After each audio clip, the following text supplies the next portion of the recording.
Psychology कही थाए पुरुषर गुप्तांग स्त्रीर गुप्तांग भितर को जेते पर्यंत प्रवेश करि न थाए सेते पर्यंत गुप्तांगर आकार छोट होई रही थाए।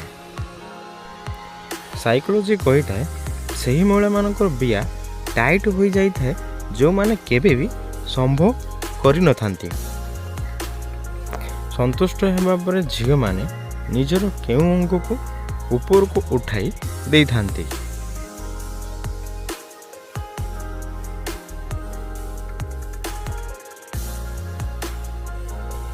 यार उत्तर होची अंटा ऊपर को उठाई देई थांती।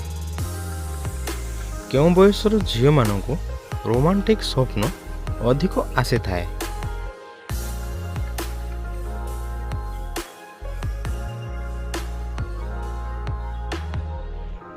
यार उत्तर होची 16 रु 20 वर्षर झियो मानकु रोमांटिक स्वप्न अधिक आसी थाए।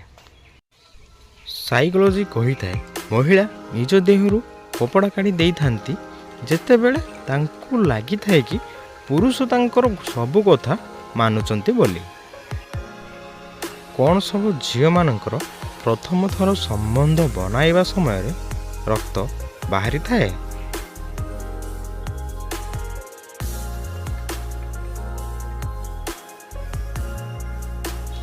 यार उत्तर होची हाँ, कारण प्रथम थर सेल फाटी जाई थाए सेथि पाई।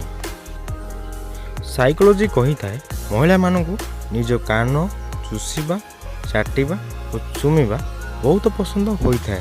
ता सहित तांको कानरे गरम पवन फुंकिबा तांको सबुठारु अधिक मजा देई थाए।